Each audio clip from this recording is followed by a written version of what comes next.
فرزند زہرا یہ حالات برے ہیں۔ کاشانۂ بصیرت ایک ایسا مکمل یوٹیوب چینل جس پر محروم بصارت کے لیے بالخصوص اور تمام افراد کے لیے بالعموم سینکڑوں کی تعداد میں اسلامی کتب دستیاب ہیں۔ لہذا گزارش ہے کہ آپ اپنی ذمہ داری نبھاتے ہوئے کاشانۂ بصیرت کو سبسکرائب کرنے کے ساتھ ساتھ بیل آئیکن کو پریس کیجیے تاکہ آپ علم کے حصول کے ساتھ ساتھ مذہب اہل بیت کی اشاعت میں بھی اہم کردار ادا کرتے رہیں۔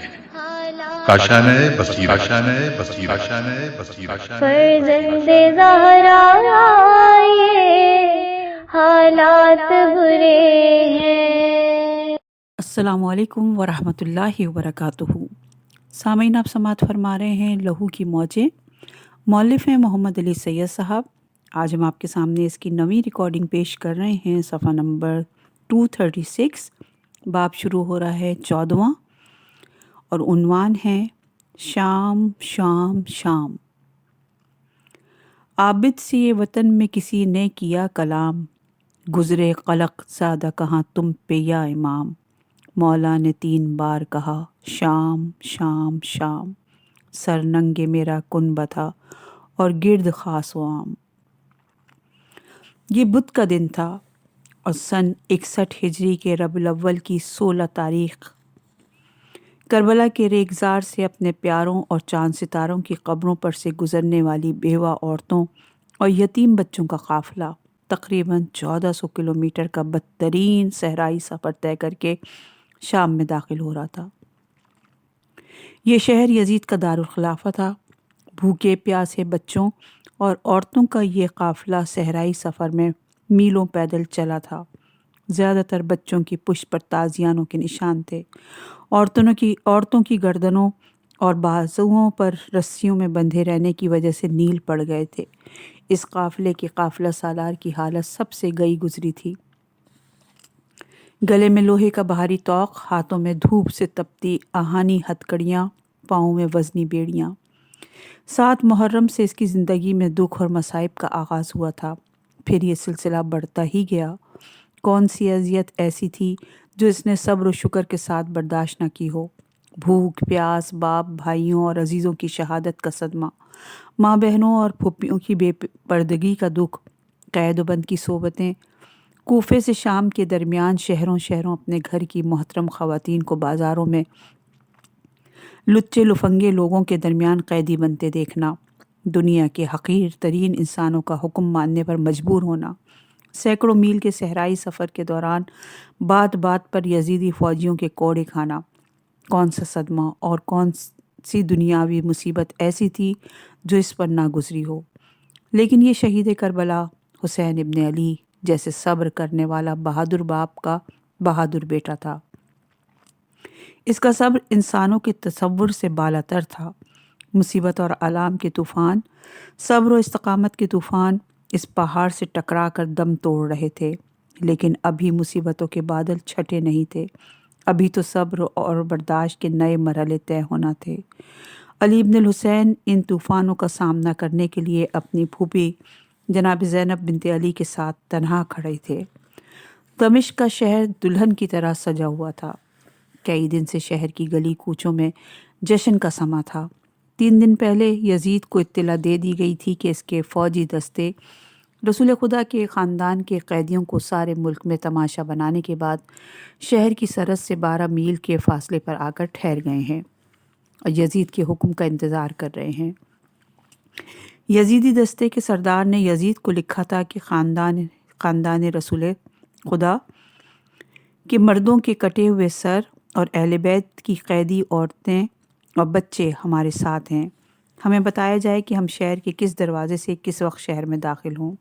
اس خط کو پڑھتے ہی یزید نے شراب کے کئی جام چڑھائے اور اپنے افسروں کو طلب کر کے انہیں جشن فتح منانے کا حکم دیا۔ دیکھتے ہی دیکھتے شام کی گلی کوچے، راستے اور بازار حکومت کے ڈھنڈورچیوں کے ڈھول تاشوں سے گونجنے لگے۔ راستہ چلتے لوگ، دکانوں کے خریدار، گھروں کی عورتیں اور کھیلتے کودتے بچے ان ڈنڈورچیوں کے گرد جمع ہونے لگے۔ جب لوگ جمع ہو جاتے تو ڈھول پیٹنے والے سرکاری تبلچی ڈھول بجانا بند کر دیتے اور بآواز بلند اعلان کرتے کہ یزید کے عراقی گورنر نے حکومت کے ایک بہت بڑے باغی کو قتل کر دیا ہے۔ اس باغی کے خاندان کی عورتیں اور بچے یزید کے دربار میں پیش ہونے کے لیے شہر سے باہر پہنچ چکے ہیں۔ اس شاندار فتح کی خوشی میں خلیفۃ المسلمین کا حکم ہے کہ ہر شخص اپنے گھر کو سجائے۔ جن لوگوں کے گھر باب جبرون سے خلیفہ کے محل کے راستے میں واقع ہیں وہ اپنے گھروں پر نیا رنگ و روغن کرائیں۔ راستوں اور چھتوں پر چراغ جلائے جائیں، دروازوں پر رنگین پردے سجائے جائیں، گلیوں میں صفائی کے بعد عرق گلاب چھڑکا جائے، سب لوگ عید کا لباس پہنیں، کوئی عورت چہرے پر نقاب نہ ڈالے۔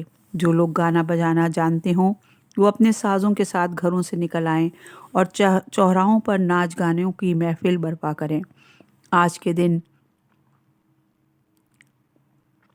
کے دن حرام محمد حرام نہیں، جو چاہیں وہ کریں۔ حکومت جشن منانے والوں کو قیمتی انعامات عطا کرے گی۔ یہ اعلان سن کر ہر شخص خوش ہو گیا۔ گھروں، گلیوں اور محلوں کو سجانے کا مقابلہ شروع ہو گیا۔ شراب کے مٹکے گھروں سے نکل آئے، زرق برق لباسوں کی بہار آ گئی۔ تبلچیوں، گویوں، رقاصوں، لچے لفنگوں اور بد کردار عورتوں کی بن آئی۔ سارا شہر بے ہنگم موسیقی اور گانوں کے پردے پھاڑ دینے والے باجوں کی آوازوں سے گونجنے لگا۔ شام کی سرزمین ہمیشہ سے اللہ کے برگزیدہ نبیوں کی امتحان گاہ رہی ہے۔ اسی سرزمین پر حضرت عیسیٰ پیدا ہوئے تو یہاں کے رہنے والوں نے ان کی عظیم المرتبت ماں کو بدنام کرنے کی کوشش کی۔ اسی سرزمین پر حضرت عیسیٰ کو سولی پر چڑھانے کی کوشش کی گئی۔ اللہ کے نبی حضرت دانیال کو اسی سرزمین کے باشندوں نے زمین میں زندہ دفن کیا۔ اسی سرزمین پر حضرت زکریا کو آرے سے 2 ٹکڑے کیا گیا۔ حضرت صالح کے ناقے کا قتل کرنے والے بھی یہی شامی تھے۔ اللہ کے کتنے برگزیدہ پیغمبر ان وحشی درندوں کو انسان بنانے کے لیے یہاں مابعوث ہوئے، لیکن ان کی درندگی، سفاکی اور بربریت میں آج بھی کوئی کمی واقع نہیں ہوئی تھی۔ آج یہ وحشی درندے اللہ کے آخری رسول رحمت للعالمین حضرت محمد مصطفیٰ صلی اللہ علیہ وآلہ وسلم کے خاندان کے عظیم انسانوں کو سفاکی کے ساتھ قتل کر کے رسول کی اولاد کو رسیوں میں جکڑ کر اس شہر میں بڑے فخر و غرور کے ساتھ داخل ہونے والے تھے۔ یزید کے حکم پر 120 جھنڈے بنائے گئے تھے۔ ہر جھنڈے کے نیچے سینکڑوں ناچتے گاتے تماشائی موجود تھے، اور یہ سارا جلوس فوجیوں کی زیر نگرانی شہر کے اس داخلی دروازے کی طرف بڑھ رہا تھا جہاں سے یزیدی فوجی آل محمد کے قیدیوں کو لے کر شہر میں داخل ہونے والے تھے۔ شہر سے آنے والے استقبالی جلوس ناچتا گاتا شہر کے بیرونی دروازے تک آ گیا تھا۔ شہر کے باہر سے اندر داخل ہونے والا فوجی دستہ قیدیوں کو ساتھ لیے اندر داخل ہو رہا تھا۔ ہجوم کا ایک ٹھاٹھے مارتا سمندر تھا جو راستوں، دکانوں، مکانوں اور چھتوں پر لہریں مار رہا تھا۔ اس ہجوم کو کنٹرول کرنے کے لیے سینکڑوں گھڑ سوار موجود تھے جو ہاتھوں میں نیزے اور کوڑے لیے لوگوں کو راستے سے ہٹاتے جا رہے تھے۔ ساری فضا نعروں اور جنگی باجوں سے گونج رہی تھی۔ اللہ کے آخری رسول کے گھرانے کی غمزدہ خواتین اور بچے رسیوں میں جکڑے ہوئے آگے بڑھ رہے تھے۔ انہیں ہر طرف سے نیزہ بردار گھڑ سواروں نے گھیر رکھا تھا۔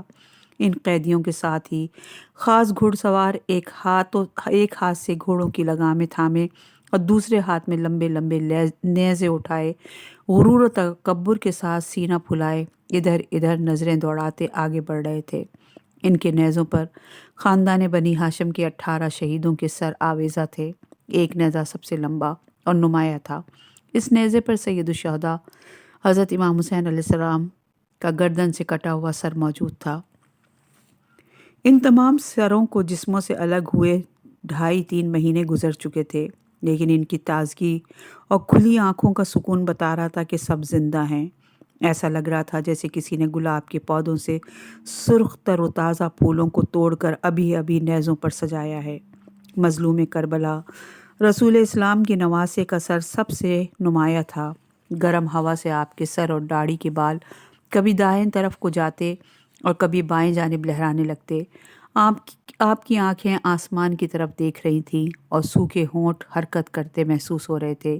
آپ کا چہرہ مبارک اس وقت بالکل اپنے والد محترم حضرت علی ابن ابی طالب کے چہرے جیسا لگ رہا تھا۔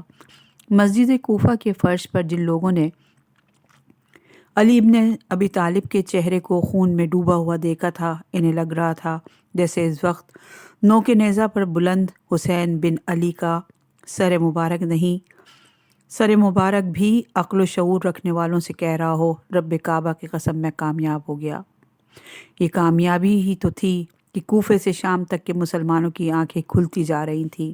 گاؤں گاؤں، شہر شہر، ہر گھر میں حسین بن علی کا تذکرہ تھا۔ رسول اسلام اور ان کے اہل بیت کی مظلومیت ہر دل میں گھر کرتی جا رہی تھی۔ نیک و بد کی تمیز پیدا ہو رہی تھی۔ خیر و شر الگ الگ نظر آنے لگے تھے۔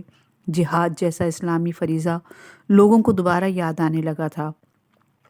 کوفے میں جیالے اور بہادر نوجوانوں کے گروہ اسلام کے نقاب پوش دشمنوں کے خلاف اٹھ کھڑے ہونے کی تیاریاں کر رہے تھے۔ خوشیاں مناتے ہوئے اس ہجوم میں ایک شخص نیزے پر بلند امام حسین کے سر مبارک کو ٹکٹکی باندھے دیکھے جا رہا تھا۔ اس کا نام سہیل ابن سعد تھا۔ وہ جانتا تھا کہ یہ سر کسی باغی کا نہیں، اسلام کے حقیقی محافظ کا سر ہے۔ اس کی سانس بے قابو ہو رہی تھی۔ وہ بار بار اپنے ہاتھوں کو اپنے دانتوں سے کاٹتا اور اپنے آنسوؤں کو روکنے کی کوشش کرتا، لیکن پھر ایک لمحہ ایسا آیا کہ وہ خود پر قابو نہ رکھ سکا۔ اپنی جان کی پرواہ کیے بغیر اس نے زور سے چیخ ماری اور اپنے منہ پر تماچے مارتے ہوئے پوری قوت سے بولا، یا اللہ، یا اللہ، فریاد ہے تجھ سے ان جسموں کے لیے جنہیں وطن سے دور ریت پر ذبح کر دیا گیا، جنہیں بے گور و کفن چھوڑ دیا گیا۔ فریاد ہے تجھ سے میرے مالک ان رخساروں پر جنہیں خاک و خون میں لتھیڑ دیا گیا، اور اس ریش مبارک پر جسے خون سے رنگ دیا گیا۔ ارد گرد کے لوگ اس کی طرف متوجہ ہو گئے۔ وہ شخص صدمے سے بے حال تھا اور بے اختیار اپنے سینے کو پیٹے جا رہا تھا۔ یا رسول اللہ، کاش آج آپ کی آنکھیں اپنے بیٹے حسین ابن علی کے سر کو دیکھتی، جسے نیزے پر چڑھا کر شام کے بازاروں میں گھمایا جا رہا ہے۔ اے رسولوں کے سردار، آئیے اور دیکھیے کہ آج کس طرح آپ کی بیٹیوں کو رسیوں میں باندھ کر سر برہنہ شام کے بازاروں میں پھرایا جا رہا ہے۔ درد و غم میں ڈوبی ہوئی اس آواز نے کئی اور دلوں کو بھی نرم کر دیا۔ کئی لوگ آنسو بہانے لگے اور قاتلان انبیاء کی سرزمین پر غم حسین کا آغاز ہونے لگا۔ قیدی عورتوں اور بچوں کا قافلہ اندر داخل ہو چکا تھا۔ اونٹوں کی ایک قطار تھی جس پر خستہ حال تھکے ماندے قیدی رسیوں سے بندھے بیٹھے تھے۔ عورتوں اور بچوں کے چہرے کملائے ہوئے تھے، مگر عزم و ہمت اور اللہ کے راستہ پر ہونے کا یقین کامل ان چہروں کو ایک عجیب شادابی، اعتماد اور سرخی عطا کر رہا تھا۔ پھر لوگوں نے سنا کہ اونٹ پر بیٹھی ہوئی ایک محترم خاتون کے ضبط کے بندھن ٹوٹ گئے اور انہوں نے بھررائی ہوئی آواز میں بین کرنا شروع کر دیا، اے محمد مصطفیٰ، اے علی مرتضیٰ، اے حسن مجتبیٰ، اے حسین شہید کربلا۔ کاش آپ یہاں ہوتے اور ہمارا حال دیکھتے کہ آج دشمنان اسلام نے ہمارے ساتھ کیا سلوک کیا ہے۔ اے نانا رسول اللہ، ایسا لگ رہا ہے جیسے ہم آپ کے خاندان کی بیٹیاں نہیں، یہودیوں اور عیسائیوں کے گھروں کی قیدی عورتیں ہیں۔ یہ خاتون کبھی ایک شیرخوار بچے کا تذکرہ کرتی، کبھی اپنے بڑے بھائی کا نام لے کر بین کرتی اور کبھی اپنے خیموں کے لٹنے کا منظر بیان کرنے لگتی۔ وحشی درندوں اور انسان نما جانوروں کے اس ہجوم میں آنسو بہانے والا وہ شخص سہیل ابن سعد ہجوم کو چیرتا ہوا ان خاتون کے اونٹ کے قریب پہنچا۔ اس نے اپنی آنکھوں کو بند کر کے اپنا چہرہ اوپر کیا اور بولا، السلام علیکم یا اہل بیت محمد ورحمۃ اللہ وبرکاتہ۔ اونٹ پر بیٹھی ہوئی اس غمزدہ خاتون نے نیچے دیکھ کر اس کے سلام کا جواب دیا اور حیرت سے پوچھا، اے خدا کے بندے، تم کون ہو؟ ہمیں بازار شام میں اس طرح سلام کر رہے ہو؟ میں سہیل بن سعد ہوں، شہر زور کا رہنے والا، اور بیت المقدس کی زیارت کو جا رہا تھا۔ بدقسمتی مجھے اس شہر میں لے آئی۔ میری آنکھیں اندھی کیوں نہ ہو گئیں کہ انہوں نے وہ دیکھا جو نہیں دیکھنا تھا۔ اس نے اپنے منہ کو پیٹتے ہوئے کہا۔ پھر اس نے اپنی آواز پر قابو پایا، آپ کہیں بنت زہرا تو نہیں؟ اس نے اٹک اٹک کر سوال کیا۔ ہاں، میں زینب ہوں، علی و فاطمہ کی بیٹی، رسول کی نواسی۔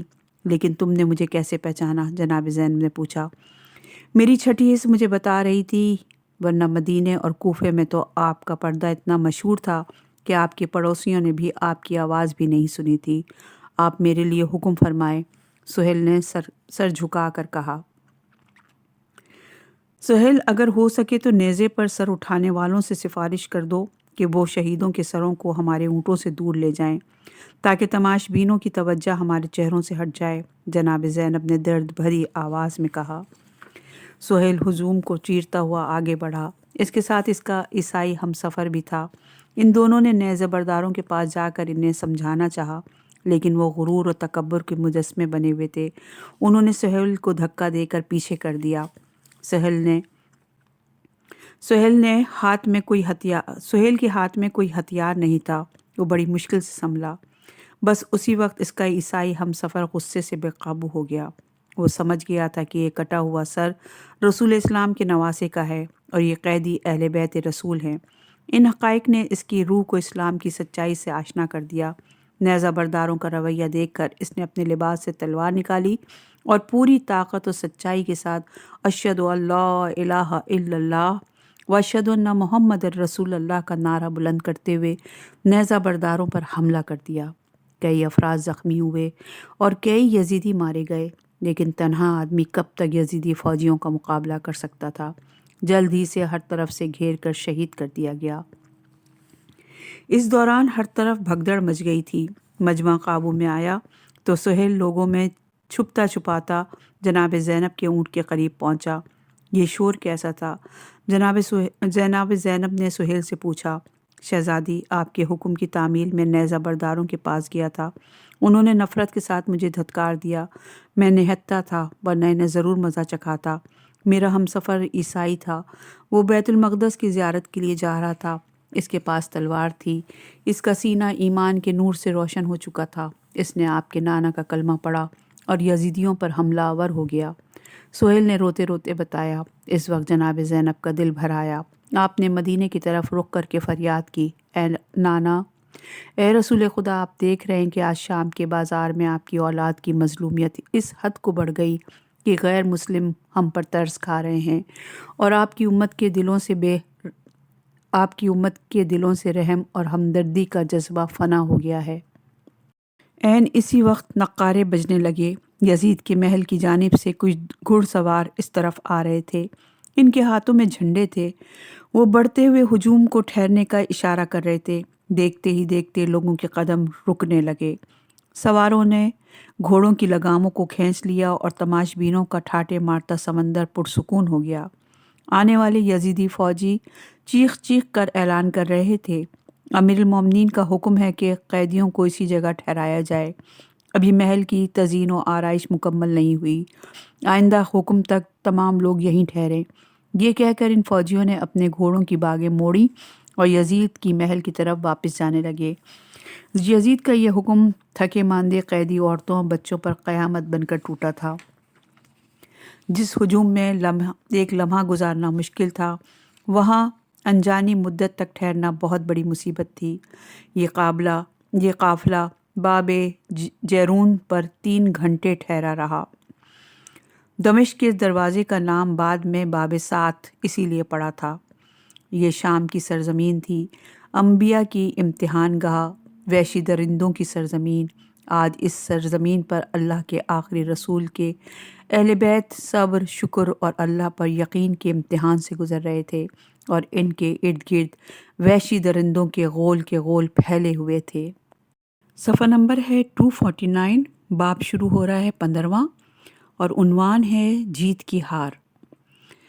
فرشتے گروہ در گروہ آسمان سے اتر رہے تھے اور سید الشہداء امام حسین علیہ السلام کے سر مبارک کے گرد احترام سے کھڑے ہوتے جا رہے تھے۔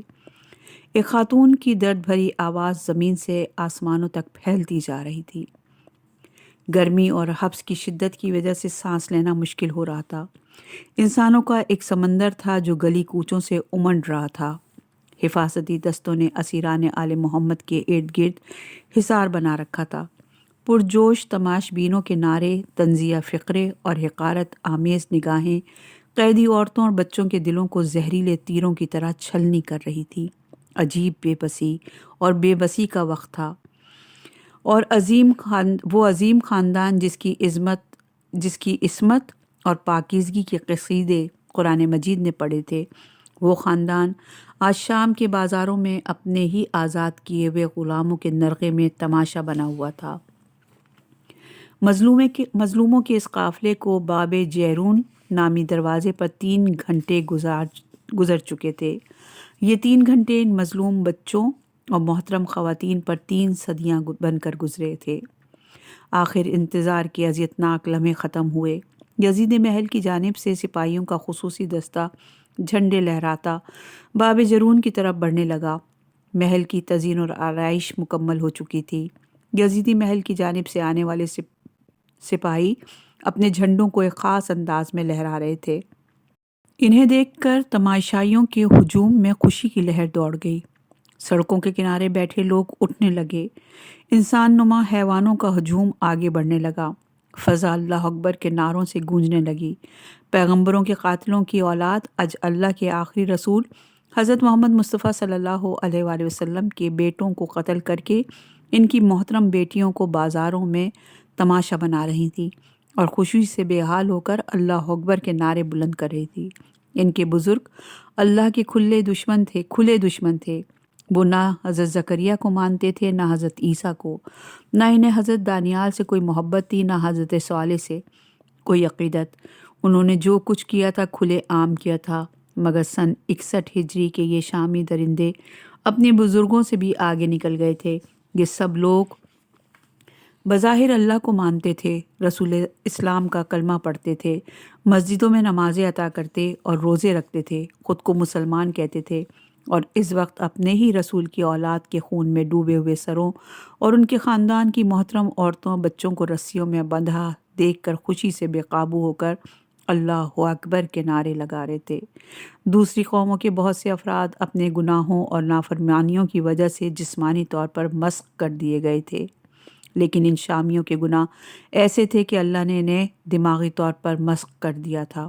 یہ سب دیکھنے میں انسان لگتے تھے، لیکن ان کے اعمال اور افعال، حرکات و سکنات بھیڑیوں، کتوں اور نجاست خور حیوانوں سے ملتی جلتی تھیں۔ شہیدوں کے سروں اور قیدیوں کی حفاظت کرنے والا فوجی دستہ باب جرون سے آگے بڑھ رہا تھا۔ 2 رویا مکانوں کی چھتیں، کھڑکیاں اور دروازے تماش بین عورتوں سے چھل کے پڑ رہے تھے۔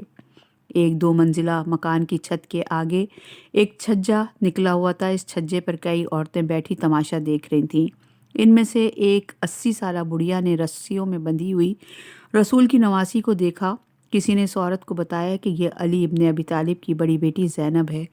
یہ سن کر اس بوڑھی عورت نے اپنے ساتھ بیٹھی ہوئی عورتوں سے کہا، زینب کا اونٹ قریب آئے تو تم علی کی بیٹی کو پتھر ضرور مارنا۔ اس عورت کا سینہ اہل بیت اور خاص طور پر حضرت علی ابن ابی طالب کی دشمنی سے جہنم بنا ہوا تھا۔ جناب زینب بنت علی کا اونٹ جیسے ہی اس مکان کے سامنے سے گزرا تو چھجے پر بیٹھی ہوئی عورتوں نے شہزادی زینب کی طرف پتھر مارنا شروع کر دیے۔ ان میں سے ایک پتھر نیزے پر موجود امام حسین کے چہرے مبارک پر جا لگا۔ آپ کے ہونٹوں سے خون بہنے لگا۔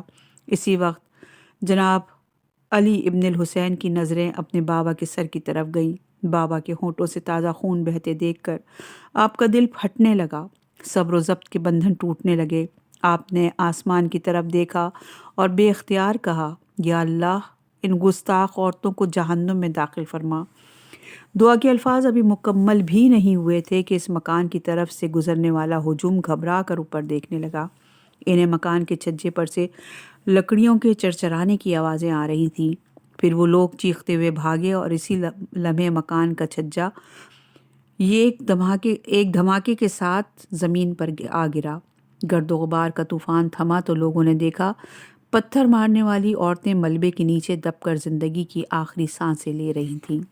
ہجوم میں بھگدڑ مچ گئی، مگر سپاہیوں نے جلد ہی اس پر قابو پا لیا۔ قافلہ تیزی سے یزید کے محل کی جانب بڑھنے لگا۔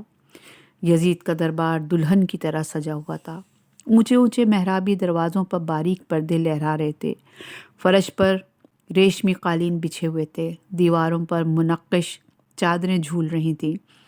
2 رویا قطاروں میں اونچے پشتے والی سنہری کرسیاں بچھی ہوئی تھیں۔ محل کے دربان اور غلام زربفت کے لباس پر سنہرے پٹکے باندھے قطاروں میں اپنی اپنی جگہ مؤدب کھڑے تھے۔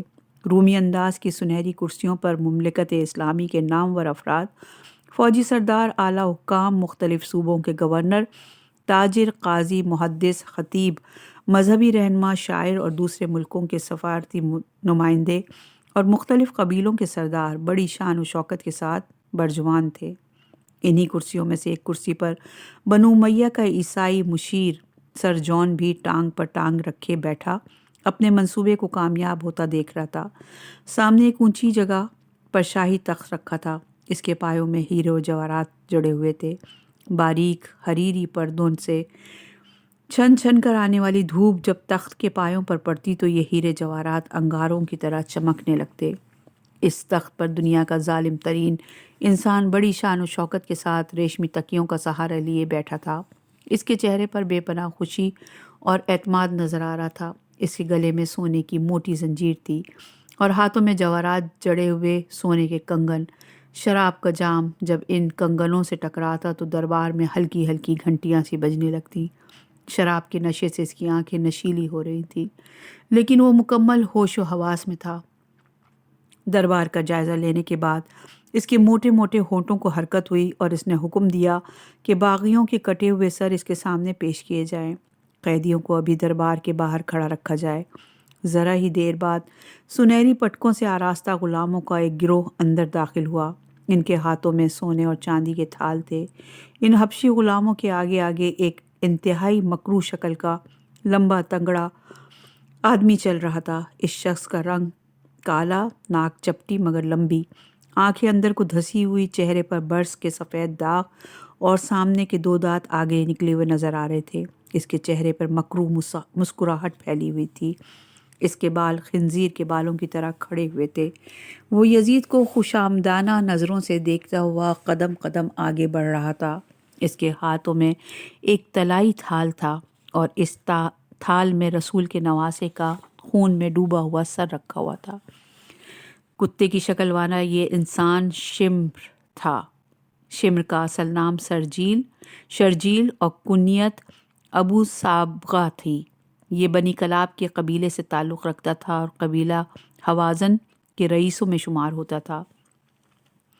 کوفے میں اسے بڑا بہادر اور جنگجو انسان سمجھا جاتا تھا۔ اس کا باپ ذل جوشن تھا۔ ایران کے ایک بادشاہ نے اسے زرہ انعام میں دی تھی، جس کی وجہ سے وہ ذل جوشن یعنی زرہ والا مشہور ہو گیا تھا۔ شمر کی ماں ایک روز اپنے گھر سے صحرا کی طرف نکلی۔ راستے میں سے سخت پیاس لگنے لگی۔ اس نے ایک چرواہے سے پانی مانگا۔ چرواہے نے پانی کے بدلے اس کا جسم طلب کیا۔ ان دونوں کے فعل حرام کے نتیجے میں شمر لعین پیدا ہوا تھا۔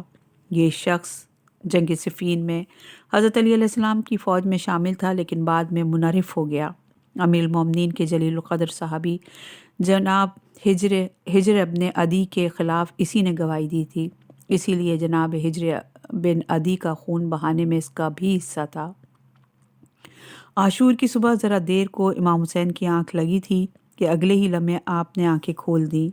اس وقت آپ نے اپنی بہن سے فرمایا تھا، میں نے ابھی خواب دیکھا کہ بہت سے کتوں نے مجھ پر حملہ کر دیا ہے۔ یہ کتے مجھے بھنبوڑنا چاہتے ہیں۔ ان میں سے ایک کتا جس کا رنگ سفید اور کالا ہے مجھے پھاڑ کھانے کو ہر طرف سے مجھ پر حملہ آور ہو رہا ہے۔ سفید اور سیاہ رنگ کا یہ کتا شمر ذل جوشن تھا، جس نے سجدے کی حالت میں نواسے رسول کا سر خنجر سے کاٹا تھا۔ شمر ذل جوشن نے بڑے فخر کے ساتھ امام کا سر مبارک یزید کی طرف بڑھایا اور بولا، اے یزید، میرے اس تھال کو سونے چاندی سے بھر دے کہ میں وہی ہوں جس نے حسین جیسے عظیم انسان کو قتل کیا ہے۔ میں نے اس بادشاہ کو قتل کیا ہے جو ماں اور باپ دونوں کی طرف سے سب انسانوں سے زیادہ عظیم تھا۔ یہ کہتے کہتے اس نے سونے کا تھال یزید کی طرف بڑھایا۔ یزید نے امام حسین کے سر کو بالوں سے پکڑ کر اٹھایا اور واپس سونے کے تھال میں رکھ دیا۔ اس کے چہرے پر خوشیاں ناچ رہی تھیں، لیکن اس نے شمر کی بات سنی انسنی کرتے ہوئے اسے ہاتھ کے اشارے سے ایک طرف ہٹ جانے کو کہا۔ شمر کے چہرے پر کھسیانی سی مسکراہٹ آئی۔ اس نے سونے کے تھال کو یزید کے تخت کے نچلے حصے پر رکھا اور خود ایک کونے میں جا کر کھڑا ہو گیا۔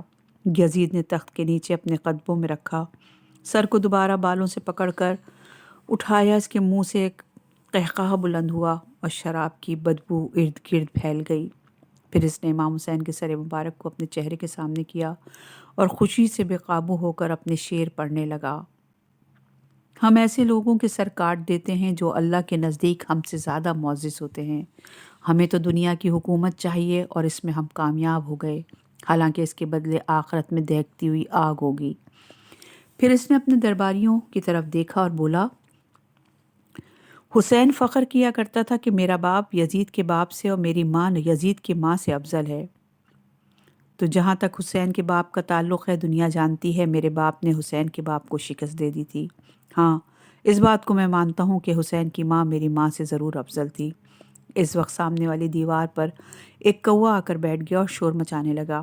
یزید نے ہنستے ہوئے اسے دیکھا اور بولا، ارے کوے، تو بین کرتا ہے تو ضرور کر، مگر جس واقعے پر تو رو رہا ہے وہ تو اپنے انجام کو پہنچ گیا۔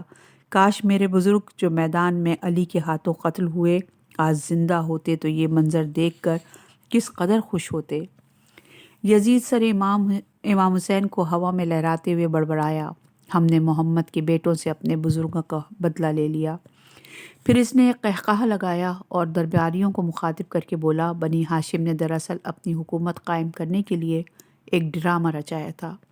نہ کوئی فرشتہ محمد کے پاس آیا، نہ اللہ کی کوئی وحی آئی۔ بہرحال آج ہم نے علی ابن ابی طالب سے اپنے خون کا بدلہ لے لیا۔ یہ کہہ کر یزید نے سر مبارک کو دوبارہ تھال میں رکھ دیا۔ دربار پر سکتہ طاری تھا۔ ایک انجانی طاقت تھی جس نے درباریوں کے چہروں کی مسکراہٹ چھین لی تھی۔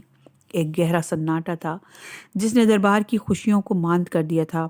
یزید نے دربار کے اس سناٹے کو محسوس کیا اور امام حسین علیہ السلام کے سر مبارک کو تھال سے اٹھا کر تخت پر رکھ لیا اور ایک چھڑی نواسے رسول کے دانتوں پر مارنے لگا۔ رسول اسلام اور ان کے اہل بیت سے نفرت کی آگ اس کے سینے میں بھڑک رہی تھی اور آگ کے شعلے اشعار کی شکل میں اس کے ہونٹوں سے نکل رہے تھے۔ وہ کہتا ہے، یہ سر کتنا حسین ہے جو ہاتھوں میں چمکتا ہے، ایسا لگتا ہے جیسے دونوں طرف سے گلاب کے پھولوں میں گھرا ہوا ہو۔ آہا ہا، حسین ابن علی کا خون بہا کر میرا دل ٹھنڈا ہو گیا۔ میں نے اپنے بدلے لے لیے اور قرضہ بے باک کر دیا۔ حسین ابن علی، اس تلوار کی دھار کیسی لگی تمہیں؟ یہ کہتے کہتے اس نے سید الشہداء کے دانتوں پر اس قدر زور سے چھڑی ماری کہ نواسے رسول کے کئی دانت ٹوٹ گئے۔ اس وقت دربار یزید میں بہت سارے ایسے صحابہ کرام بھی بیٹھے تھے جنہوں نے رسول اللہ کا زمانہ دیکھا تھا۔ انہوں نے اپنی آنکھوں سے دیکھا تھا کہ رسول اللہ حسن اور حسین سے کس قدر محبت کرتے تھے۔ رسول اسلام تو حسن اور حسین کو اپنے جسم کا ٹکڑا کہا کرتے تھے۔ وقت کے بدلنے سے احترام کے معیار بھی بدلتے گئے۔ سیاست، دولت، عہدوں اور لالچ، موت کے خوف، مفلسی کے خطروں نے زبانوں کو خاموش کر دیا تھا۔ سچ کہنے میں مصلحتیں آڑے آنے لگی تھیں۔ ابھی تک یہ سارے بزرگ خاموش تھے، لیکن جب یزید نے نواسے رسول کے دانتوں پر چھڑی مارنا شروع کی تو ایک بزرگ صحابی رسول سے رہا نہ گیا۔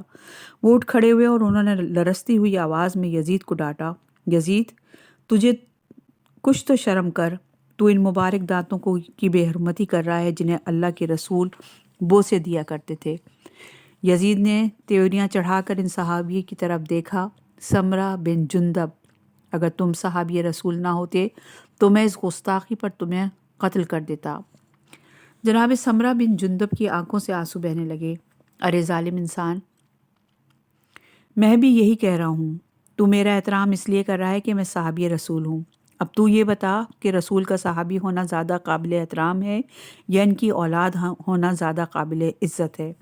مجھ سے بحث نہ کرو، نکل جاؤ یہاں سے، یزید نے لاجواب ہو کر غصے سے کہا۔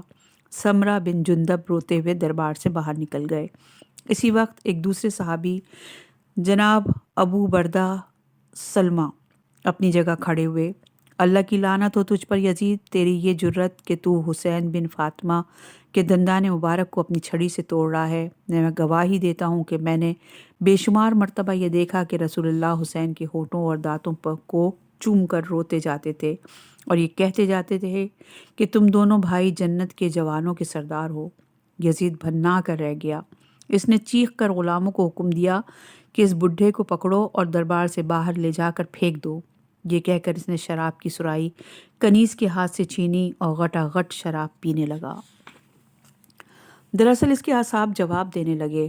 اتنے بڑے تاج و تخت کا مالک ہونے کے باوجود اسے ایسا لگ رہا تھا جیسے فتح کا یہ جشن، سنہری کرسیوں پر بیٹھے یہ درباری، شام کے بازاروں میں ناچتے گاتے لوگ، محل کی تزئین و آرائش، فوجوں کے ظلم و ستم، رسول اسلام کے خاندان کی یہ ظاہری شکست، دربار کے باہر کھڑے قیدی عورتیں اور بچے، محل کے عالی شان دروازے اور محرابیں، غرض ہر چیز اسے حقارت سے تک رہی ہو۔ اس نے سوچا کہ شاید یہ کوئی خواب تھا کہ اس نے حسین ابن علی پر فتح حاصل کر لی ہے، اور اب یہ خواب بکھر رہا تھا۔ تہمت کی انگلیاں اس کی طرف اٹھ رہی تھیں۔ شراب کا نشہ اس کے اعصاب کو پرسکون کرنے کی بجائے بے سکون کرنے لگا تھا، لیکن اس وقت یزید کے پاس اس کے سوا کوئی علاج بھی نہیں تھا۔ اس نے شراب کے لمبے لمبے گھونٹ چڑھائے اور دوبارہ چھڑی اٹھا کر نواسے رسول کے ہونٹوں پر مارنے لگا۔ اس کے تخت کے سامنے شاہی خاندان کی عورتوں کے لیے تماشا دیکھنے کی جگہ بنائی گئی تھی۔ یہاں اس کے خاندان کی عورتیں بنی سوری ایک باریک پردے کے پیچھے سے دربار کی کاروائی دیکھ رہی تھیں۔ اس پردے کے دونوں طرف حبشی غلام ننگی تلواریں لیے پہرا دے رہے تھے۔ اچانک ہی کسی عورت نے پردے کے پیچھے سے چیخ ماری، پھر دونوں ہاتھوں سے اس پردے کو چیرا اور حبشی غلاموں کے درمیان سے چیختی ہوئی باہر نکلی۔ یہ ایک کنیز تھی۔ وہ دوڑتی ہوئی آئی اور یزید کے تخت کے سامنے کھڑی ہو کر رونے لگی۔ کیا ہوا ہے تجھے؟ یزید نے شراب کی سرائی زمین پر پھینکتے ہوئے اسے ڈانٹا۔ اللہ تعالیٰ تیرے ہاتھوں اور پیروں کو کاٹ دے یزید، اور تجھے جہنم کی آگ سے پہلے اس دنیا میں بھی آگ میں جلائے۔ اے ملعون، تو نواسے رسول کے ان مبارک دانتوں کی بے حرمتی کر رہا ہے جنہیں رسول اللہ چومتے ہوئے نہیں تھکتے تھے۔ کنیز کی آواز شدت غم سے کانپ رہی تھی۔ تیرا دماغ تو نہیں چل گیا؟ یزید غرایا۔ یہ کیا بکواس لگا رکھی ہے تو نے؟ شاید تجھے اپنی زندگی پیاری نہیں۔ مجھے اپنی زندگی کی کوئی پرواہ نہیں۔ تیرا جو دل چاہے وہ کرنا۔ میرے ساتھ جو کچھ بھی مجھ پر گزری ہے وہ سن لے۔ کنیز نے روتے ہوئے کہا، بتا کیا گزری تجھ پر؟ یزید غرایا، ایسے نہیں۔ ان تمام درباریوں کے سامنے مجھ سے وعدہ کر کہ جب تک میں اپنی بات پوری نہ کر لوں گی تو مجھے درمیان میں روکے گا نہیں۔ بعد میں تو مجھے بھی قتل کرانا چاہے تو کر دینا۔ کنیز نے ادھر ادھر نظریں دوڑاتے ہوئے یزید سے کہا، ٹھیک ہے، میں وعدہ کرتا ہوں، اب جلدی بول کیا ہوا ہے تیرے ساتھ؟ یزید گاؤ تکیے کے ساتھ ٹیک لگا کر آرام سے بیٹھ گیا۔ تو نے وعدہ کر لیا ہے تو اب سن مجھ پر کیا بیتی۔ کنیز نے بلند آواز سے کہا، ابھی تھوڑی دیر پہلے میں اپنے کمرے میں لیٹی ہوئی تھی۔ میں نہیں بتا سکتی کہ سو رہی تھی یا جاگ رہی تھی، لیکن میں نے جو کچھ دیکھا وہ ایک حقیقت تھی۔ میرا چہرہ آسمان کی طرف تھا۔ اچانک کمرے کی چھت میری نظروں سے غائب ہو گئی اور کھلا آسمان صاف دکھائی دینے لگا۔ میں نے دیکھا آسمان سے لے کر زمین تک سفید روشنی سے بنا ہوا ایک راستہ ہے۔ اس راستے کے ذریعے دو نورانی وجود زمین پر اتر رہے ہیں۔ انہوں نے سبز ریشم کے لباس پہن رکھے ہیں۔ نیچے آ کر انہوں نے تیرے گھر کے صحن میں ایک خوبصورت فرش بچھایا۔ اس فرش سے اتنی روشنی نکل رہی تھی کہ مجھے مشرق سے مغرب تک ہر چیز صاف دکھائی دینے لگی تھی۔ میں نے دوبارہ آسمان کی طرف دیکھا۔ آسمان سے زمین تک پھیلے ہوئے اس راستے سے ایک نوجوان نیچے اتر رہے تھے۔ نوجوان کے چہرے کی روشنی دور دور تک پھیل رہی تھی۔ وہ نوجوان سر جھکائے ہوئے تھے، ان کی داڑھی کے بالوں میں مٹی لگی ہوئی تھی، گریبان کھلا ہوا تھا، رخسار آنسوؤں سے تربتر تھے، چہرے پر درد و غم کی ایسی کیفیت تھی کہ انہیں دیکھ کر میرا دل پھٹا جاتا تھا۔ یہ نوجوان فرش پر بچھی ہوئی دری پر آ کر بیٹھ گئے۔ پھر میں نے ان کے ہونٹوں کو ہلتے ہوئے دیکھا۔ ان کے ہونٹوں سے ہلکی ہلکی سسکیاں نکل رہی تھیں۔ آواز ہلکی ہونے کے باوجود مجھے ایسا لگ رہا تھا کہ سسکیوں کی یہ آوازیں زمین سے آسمانوں تک پھیلتی جا رہی ہیں۔ وہ درد و غم میں ڈوبی ہوئی آواز میں پکار رہے تھے، اے میرے بابا آدم، یہاں تشریف لائیے۔ اے میرے بابا ابراہیم، آپ میرے پاس آئیں۔ اے میرے بھائی موسیٰ، مجھے آپ کی ضرورت ہے۔ اے میرے بھائی عیسیٰ، آپ کہاں ہیں؟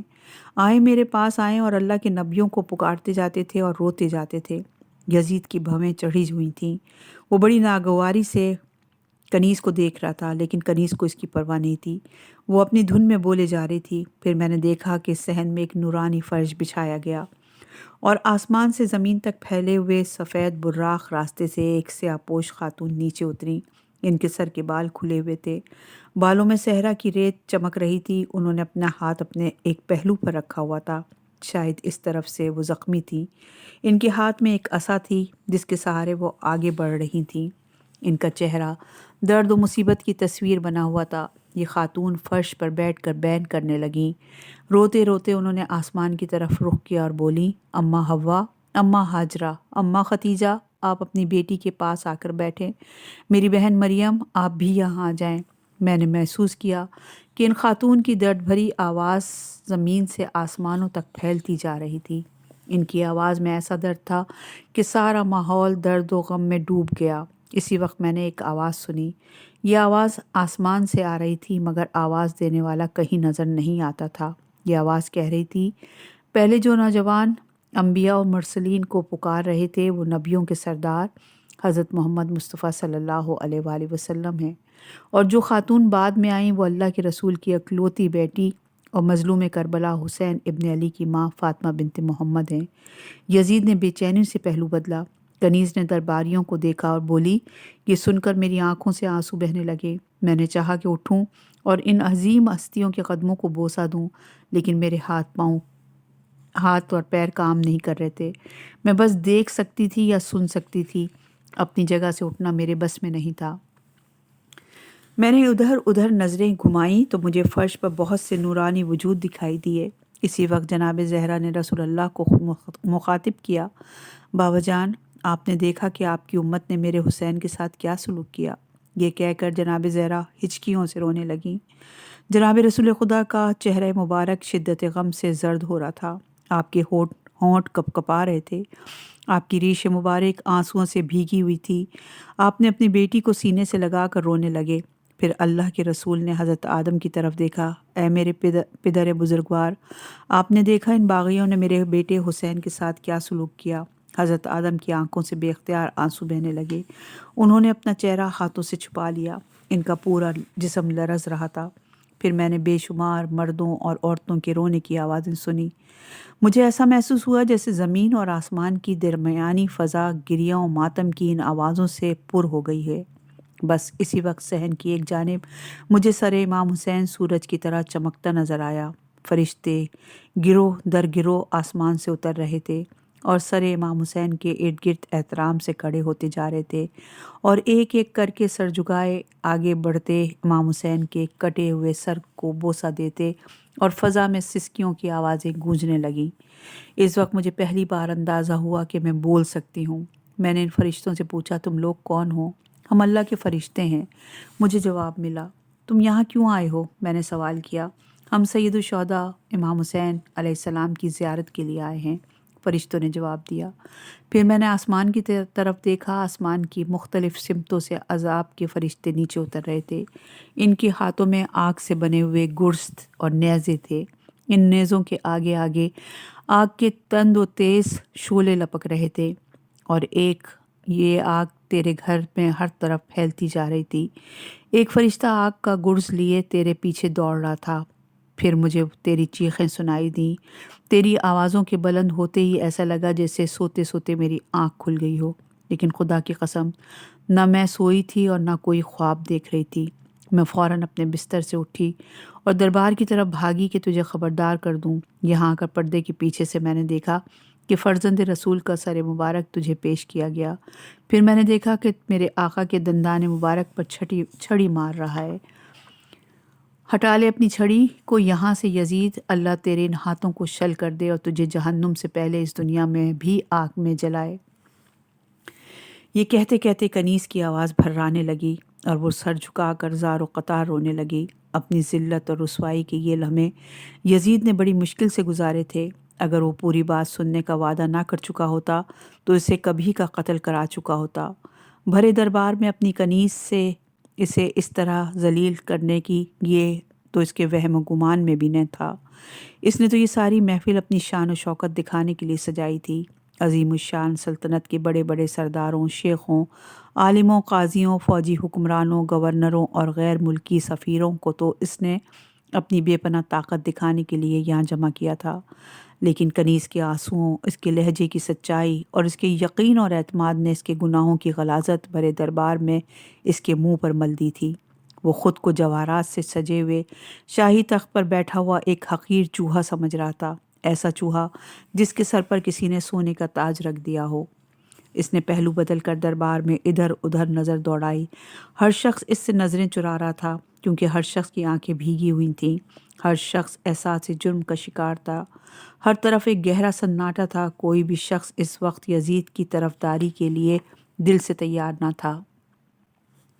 اس سناٹے سے یزید کا دل بیٹھنے لگا۔ وہ تنہا رہ گیا تھا۔ اس نے جلدی جلدی شراب کے 3-4 گھونٹ حلق سے اتارے اور تن کر بیٹھ گیا۔ تم نے اپنی بات پوری کر لی؟ وہ ضرورت سے زیادہ زور سے چیخا۔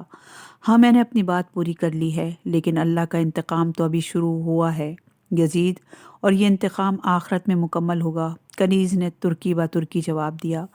کنیز کے لہجے میں ایسا یقین تھا کہ یزید کی ریڑھ کی ہڈی میں سنسناہٹ سی پھیل گئی، مگر اس نے خود پر قابو پا لیا۔ بس اب اپنی زبان بند کر۔ اچانک اس کی زبان لڑکھڑا گئی اور بولتے بولتے رک گیا۔ پھر اس نے ہاتھ کے اشارے سے حبشی غلاموں کو قریب بلایا۔ لے جاؤ اسے یہاں سے اور اس کا سر کاٹ کر پھینک دو، اس نے چیختے ہوئے حکم دیا۔ حکم کے غلام ننگی تلواریں سونتے کنیز کو اپنی طرف سے گھیرنے لگے۔ سن لے یزید، جہنم کی آگ کے شعلے تیرے لیے بے قرار ہیں۔ یزید نے جلادوں کی تلواروں سے خوفزدہ ہوئے بغیر یزید کو مخاطب کرتے ہوئے کہا، تو اپنی فکر کر۔ یزید نے طنز کے ساتھ جواب دیا، اب مجھے اپنی کوئی فکر نہیں۔ تیری کنیزوں میں رہتی تو جہنم کی آگ میں جلتی، لیکن اب حسین کی مظلوم ماں نے مجھے اپنی کنیزی میں لے لیا ہے۔ وہ دیکھ، وہ سامنے وہ دونوں جہاں کی عورتوں کی سردار بی بی فاطمہ بنت محمد سامنے کھڑی ہیں۔ انہوں نے اپنی پاکیزہ چادر کو میرے لیے پھیلا دیا ہے، اور اس چادر کے نیچے مجھے فرشتوں کی حمد و ثنا کی آوازیں سنائی دے رہی ہیں۔ تو سمجھتا ہے میرا سر کاٹ کر تو مجھے سزا دے رہا ہے؟ ارے او جہنمی، میرا سر کاٹنا تو اہل بیت رسول سے میری محبت کا انعام ہے۔ تیری کیا مجال کہ تو مجھے سزا دے سکے۔ کنیز کے بازوؤں میں نہ جانے کہاں سے اتنی طاقت آ گئی تھی کہ حبشی غلام اسے اپنی جگہ سے ہٹانے میں ہانپ گئے تھے۔ اس نے اپنی بات مکمل کر کے خود قدم اٹھائے اور غلاموں کے آگے آگے چلتی ہوئی بڑی شان کے ساتھ دربار کے دروازے سے باہر نکلتی چلی گئی۔ دربار پر ہولناک سناٹا طاری تھا، اور یہ سناٹا کسی تیز دھار والے خنجر کی طرح یزید کے دل کو اندر ہی اندر کاٹ رہا تھا۔